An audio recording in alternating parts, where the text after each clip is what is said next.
Hello, brothers and sisters. I am so happy to be with you today, as I am every time we meet together like this. I want to give a big shout out to all my new subscribers. I mean, it's almost miraculous to me that I get new subscribers each week. So, welcome, welcome, welcome. And I want to do something that I don't normally do, but some people who critique my videos, they have urged me to do. And that is to tell you all about the books that I have written. Okay, I'm not going to spend a lot of time on this because, for one, I feel uncomfortable promoting myself, but I do think it's something that I should do. For example, if you go to my website, you see the website uh, address right on the bottom of the screen here. You will see my book, Panther Poems. Yes, Panther Poems. That's the front cover. And you'll notice this little symbol here. I'm not going to tell you what it is. Some of my very bright listeners and viewers, you will know what that symbol means.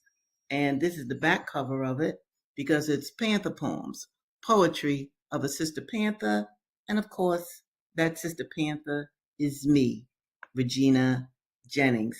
And another book of mine that I want you to know about is this monster. I love this book. I love all my books, but they're like my children, you can't choose, right?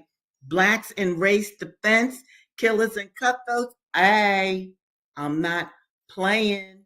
You need to have this in your library. And if you notice, there's that little symbol again, which I will not share the meaning of it with you. Uh, you will learn in time what that means. And another one of my books is, let me find it, because I have several. One of them won an international book award, and the publishers, they will never have a sale. But if you ever see me in person, I'll have a sale for you. Anyway, this monster is called Poetry in the Black Panther Party from Ancestral Memory, which many of the books that I'm reading from for you on this series is now written by our ancestors. Morphogenetic fields, that's Western science. Okay, that's European American science that proves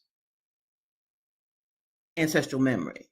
All right, to hip hop, and hip hop is I do a chapter on Tupac and Huey P. Newton's lyrics. Hello. So do come to my website. Purchase any of the books that you see there. All right. And I have a Black Panther library. You should know about these things. You want your children to know about these things. Okay. Well, I'm getting ready to. How you doing? Let me see who this. Hello. Very good. Very happy that you're here forever and ever.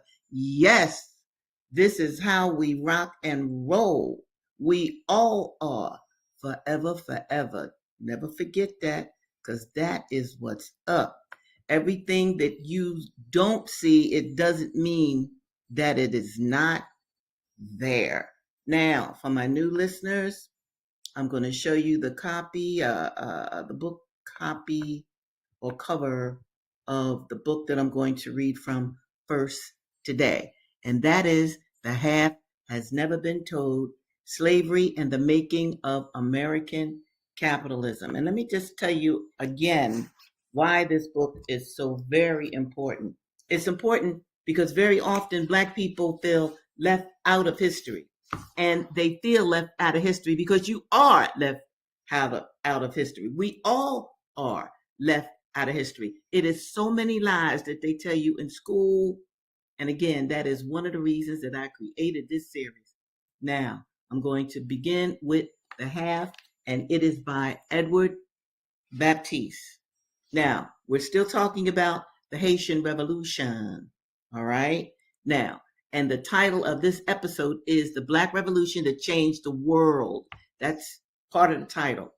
The Haitian Revolution changed the world. I know that you haven't heard that said before. Okay, or if some of you have, I'm just reminding you again of how important that revolution was. This is a part of our history because it changed the world when them brothers and sisters stood up against their enslavers, beat Napoleon. And hey, I'm getting ready to read, but I gotta say this. Napoleon had beat the Austrians, the Prussians, the Russians, the Italians, the Spanish, the Germans, and even the French. He was a monster military man. But guess what? Guess what? Our ancestors beat him. So understand the significance of that, my people. Now I'm going to read from the book. Not only did Haitian independence finish off Napoleon's schemes for the Western Hemisphere, but it also sounded the knell for the first form of New World slavery. On the Sugar Islands, productivity had depended on the continual resupply of captive workers ripped from the womb of Africa.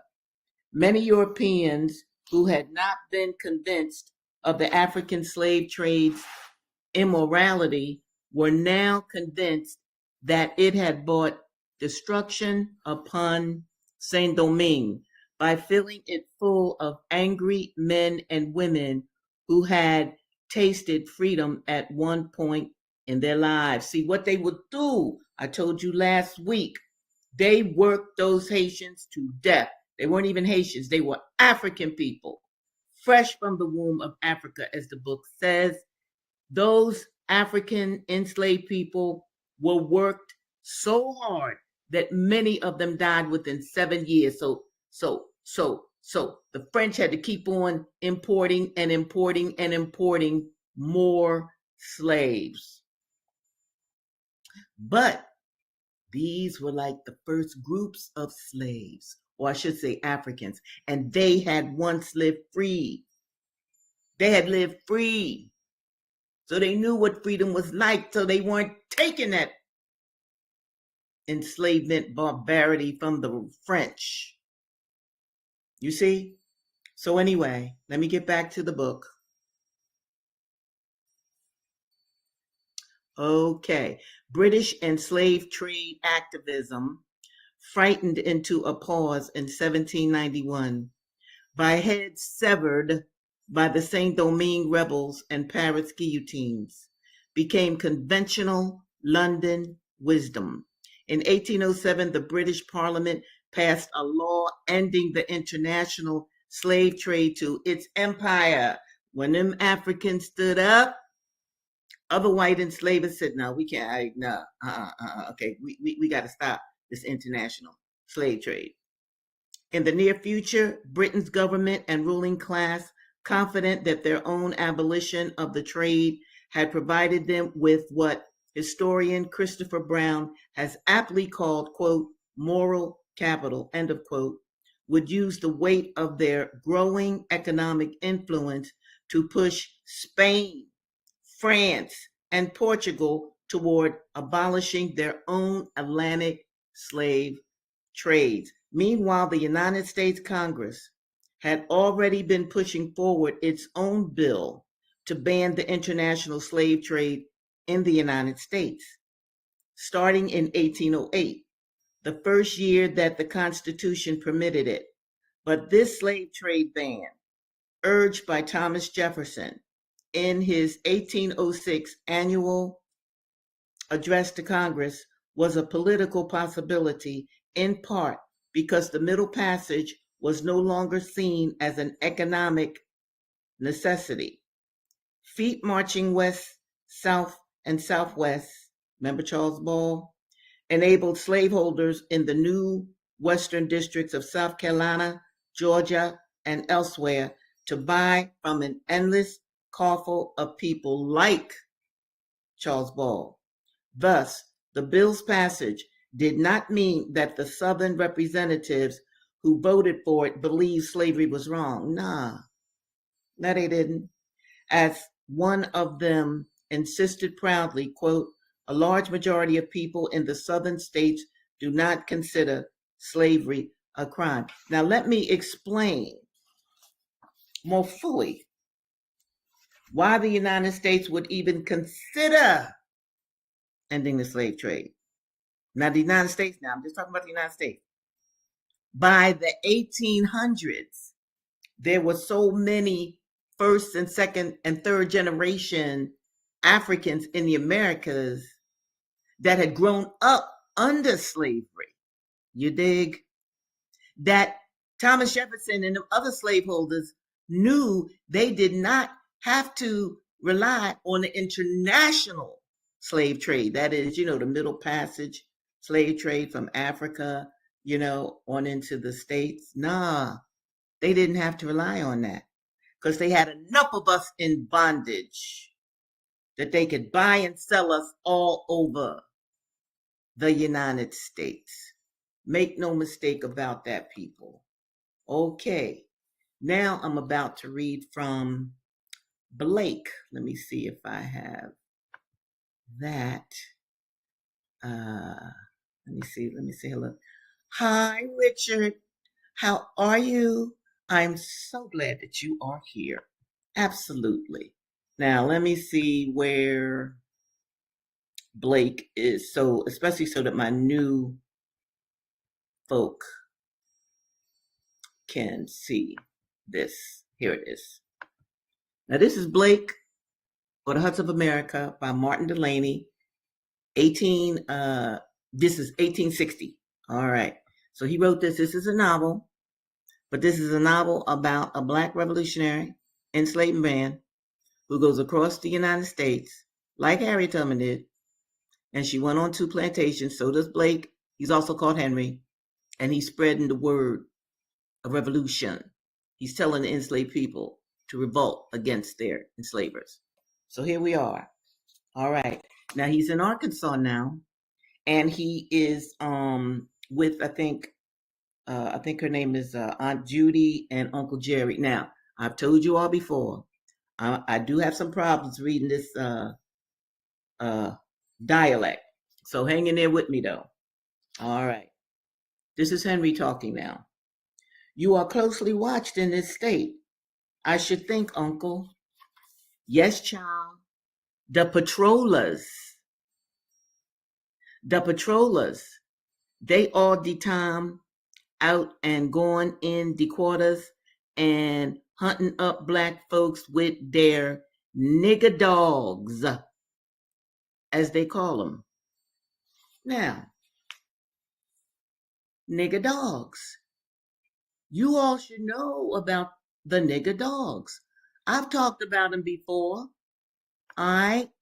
But here they're mentioned in this book, nigger dogs. Let me tell you about nigger dogs. This is an advertisement from 1856. You see the date at the bottom? Negro dogs. Okay, now that's the proper name for them. Negro dogs, but you heard Uncle Jerry, he called them nigger dogs, Nigga. But check this out. When I tell you that the enslavement of black people was a business, this is one of the factions that I mean. Look out. See that title? The undersigned would announce to the public generally that he has a splendid lot of well-broke Negro dogs and will attend at any reasonable distance to the catching of runaways. Do you see that, people? Do you see that, people?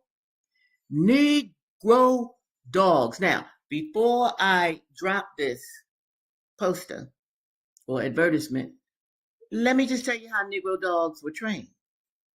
These dogs were starved.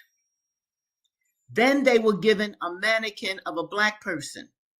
And in that mannequin, in the middle, in the stomach, the trainers would put meat. So the starved, hungry dogs would go for the stomachs of the enslaved people that they were hunting down. So I just wanted you to know that tidbit of information. Okay? I suppose you people scarcely get a chance to go anywhere then. That's Henry talking. God bless you, honey. The blacks don't mind them, no, those nigger dogs, nothing. Patrollers feared the black folks, and the black folks charm the dog. This is very important. Harriet Tubman did this too. She knew. So they can't hit them, said Aunt Rachel. I see you understand yourselves. Now, what is my best way to get along through the state? Keep in the thicket, child, and the patrollers, that's the origins of the police. That is the origins of the police in America. They were the patrollers, or some of the enslaved people called them patrollers. They were sent out to make sure that there were no runaways along the road. That's the origin of the contemporary police during the time of our enslavement. Keep in the thicket, child, as the patrollers feared to go in the woods. They feared runaway catch 'em. Catch 'em in the woods, child, and they ain't going to hit that. They talk big and send their dog, but they ain't going, honey, continued the old woman. And I suppose, Miss Son, you know how to charm dogs, inquired Uncle Jerry. I understand the mixed bull, but not the full-bred Cuba dog. Yeah, they had special dogs in Cuba that they trained, replied Henry. Well, child, they keep both kind here, the bulldog and bloodhound. And for you go, I learned ye how to fix 'em all. They come sneaking up to you, but they can't bite you. Thank you, Uncle Jerry. I'll try and do as much for you in some way. No call for that. No call for that. Hush, old man. Ain't that them? Admonished Aunt Rachel in a whisper as she went to the door, thrusting out her head in the dark. Who, patrols? With anxiety, inquired Henry. No, child. The man that killed down yonder. All day long he been looking for 'em to come. A procession passed just before I came to your door, which I took for a funeral. Yes, child, that's it. They kill 'em down there. On inquiry, it appeared that in the Senate, a misunderstanding on the rules of order and parliamentary usage occurred. When the Speaker, conceiving himself insulted by the senator who had the floor, deliberately arose from his chair when approaching the senator, drove a bowie knife through his body from the chest, which laid him a corpse upon the Senate floor. There he is, stormed the assassin, pointing with defiance to the lifeless body, his hand still reeking with blood. I did it, slapping his hand upon his own breast in triumph of his victory. They had just returned with the body of the assassinated statesman to the wretched home of the distracted family some 10 miles beyond the hut of Uncle Jerry. This is Henry talking now. Is this the way they treat each other, Auntie? Yes, child. Was that them? They killed one another in cold blood sometime. At the table eating, they always chopping up something on them. Then you black people must have a poor chance among them. If this is the way they do each other, mighty poor, honey, mighty poor, replied Uncle Henry. I'm going to stop there because I want to explain this. Look, this is the Wild Wild West, people.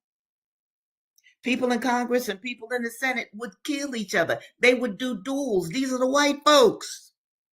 Now, just like Henry said, if they do that to each other, how in the world do you think that these racist enslaver killers would treat black people? They attempted to turn black people into commodities. bought and sold, bought and sold. Understand that, people. When you think about your history, understand the tyranny under which our ancestors endured so that we could be here. Because some of these white people were awful. They did duels, go out and shoot each other up. Nobody went to jail. And like Henry said, this what you did to this what they did to each other? Lord have mercy. All right. I'm going to read a little bit from Frederick Douglass. Very important book, 1845. Now, the big master had just died, so all of the slaves were divided up, all of the property, all of the animals, pigs and slaves, horses and slaves, cattle and slaves. They were for sale. But thank goodness, little Fred Douglass did not get sold. Check this out. Thanks to a kind providence, I fell to the portion of Mrs. Lucretia and was sent immediately back to Baltimore to live again in the family of Master Hugh. Their joy at my return equaled their sorrow at my departure. It was a glad day to me. I had escaped a worse than lion's jaws. I was absent from Baltimore for the purpose of valuation and division just about 1 month, but it seemed to have been 6 months. Very soon after my return to Baltimore, my mistress Lucretia died, leaving her husband and one child, Amanda. And in a very short time after her death, Master Andrew died. Now all the property of my old master slaves included was in the hands of strangers. You see, Fred's whole family, his old black family, they were with one white family, in-laws, cousins, whatever. So it was like family of family. Well, everybody done died off now. So what has happened? Fred's lot is in the hand of strangers. Strangers who had nothing to do with accumulating it. Not a slave was left free. All remained slaves, from the youngest to the oldest. If any one thing in my experience, more than another, served to deepen my conviction of the infernal character of slavery and to fill me with unutterable loathing of slaveholders, it was their base ingratitude to my poor old grandmother. She had served my old master faithfully from youth to old age. She had been the source of all his wealth. That means she had a lot of kids. That means she was raped repeatedly. She had peopled his plantation with slaves. She had become a great grandmother in his service. She had rocked him in infancy, attended him in childhood, served him through life, and at his death, wiped from his icy brow the cold death sweat and closed his eyes forever. She was nevertheless left a slave for life, a slave in the hands of strangers, and in their hands she saw her children, her grandchildren, and her great-grandchildren divided like so many sheep, without being gratified with the small privilege of a single word as to their or her own destiny. And to cap the climax of their base ingratitude and fiendish barbarity, my grandmother, who was now very old, having outlived my old master and all his children, having seen the beginning and end of all of them, and her present owners finding she was of but little value, her frame already racked with the pains of old age and complete helplessness, fast stealing over her once active limbs, they took her to the woods, built her a little hut, put up a little mud chimney, and then made her welcome to the privilege of supporting herself there in perfect loneliness, thus virtually turning her out to die. If my poor old grandmother now lives, she lives to suffer in utter loneliness. She lives to remember and mourn over the loss of children, the loss of grandchildren, the loss of great grandchildren. Lord have mercy. That is Fred Douglass. Now, the final book I'm going to read a little bit from is The Narrative of William Wells Brown. Let me look at some of my comments before I continue. All right, let's see what he's saying. The slave masters may fight against each other, but they stay. Oh, he's right. When it comes, hey, Ray, you got it. You are absolutely correct. They stay on code when it comes to white supremacy. Oh, yes. And enslaving the blacks, yeah, they may shoot each other, kill each other, have dalliances with each other's wives, husbands, boom, boom, boom, boom. But when it came to enslaving African, they were on code with one another. All righty now, let me see. I want to find the narrative of William Wells Brown. I might not be able to find it right away. And I want to stay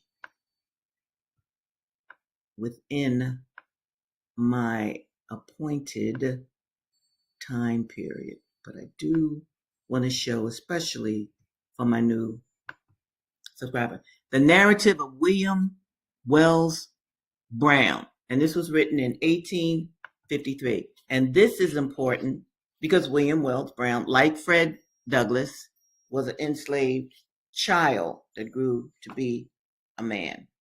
Now, check this out. He's been transferred from one master to another, mostly white, but he is now transferred to a Negro speculator. Yes, there were black people, Negroes, who got into the business of bondage. So here we go. Walker was a Negro speculator. Remember, we had the Georgia speculators from Baptiste's book? Well, here's a Negro speculator who was amassing a fortune by trading in the bones, blood, and nerves of God's children. Let me see. All right. Between 50 and 60 slaves were chained together, put on board a steamboat bound for New Orleans. See how important New Orleans was? New Orleans keeps coming up. And started on the voyage. New and strange scenes began to inspire the young slave, he's talking about himself, with the hope of escaping to a land of freedom. There was in the boat a large room on the lower deck in which the slaves were kept, men and women promiscuously, all chained two and two together, not even leaving the poor slaves the privilege of choosing their partners. A strict watch was kept over them, so that they had no chance of escape. Cases had occurred in which slaves had got off their chains and made their escape at the landing places, while the boat stopped to take in wood. But with all their care, they lost one woman who had been taken from her husband and children. And having no desire to live without them, in the agony of her soul, jumped overboard, drowned herself. Her sorrows were greater than she could bear. Slavery and its cruel inflictions had broken her heart. She, like William, sighed for freedom, but not the freedom which even British soil confers and inspires, but freedom from torturing pangs and overwhelming grief. At the end of the week, they arrived at New Orleans, the place of their destination. This is why New Orleans was so important. Here, the slaves were placed in a Negro pen. You heard of pig pens, right? Well, the Negroes were placed in a Negro pen, where those who wished to purchase could call and examine them. The Negro pen is a small yard surrounded by buildings from 15 to 20 feet wide, with the exception of a large gate with iron bars. The slaves are kept in the buildings during the night and turned into the pen during the day. After the best of the gang was sold off, the balance was taken to the exchange coffee house. I'm going to say this again. The balance was taken to the exchange coffee house. So please think about Starbucks. Because a Starbucks in the 19th century, in the 18th century, in the 17th century, you dig, was a place where you could have your coffee and bun and then go buy a Negro down the hall.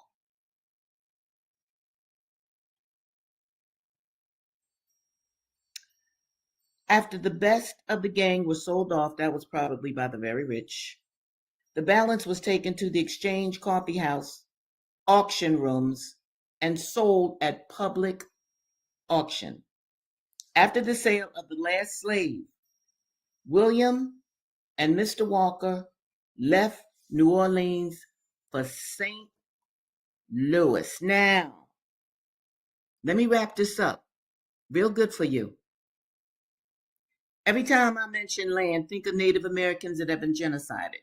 They were removed from New Orleans. They were removed from Louisiana. They were removed from Missouri. Okay, now how were they removed? Genocided by the French, the Spanish, the Portuguese, the Germans, the white Americans. Understand that, people? Because many of the books that you read, they'll just say, oh, well, the French, took over New Orleans, and that they'll say it like that. They will not say who was there before the French was there in this country that we live in today. So I'm going to leave you with this. Very often, you will find, and I want you to think about this too, people. I want you to think about this too. Europeans love war. Now, some people might say, oh, Regina, that's a racist. Look at their history, okay? Because this country in which we all live was based on the genocide of Native people and the enslavement of our people. Do not think of your history any other way.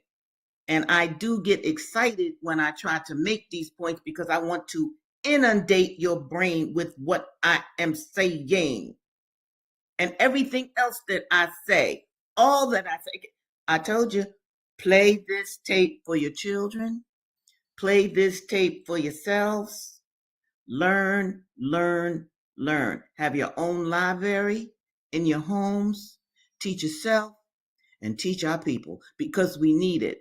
Because television and movies that are not made for your benefit, I don't even care if it's a black movie. Have you seen some of these black movies?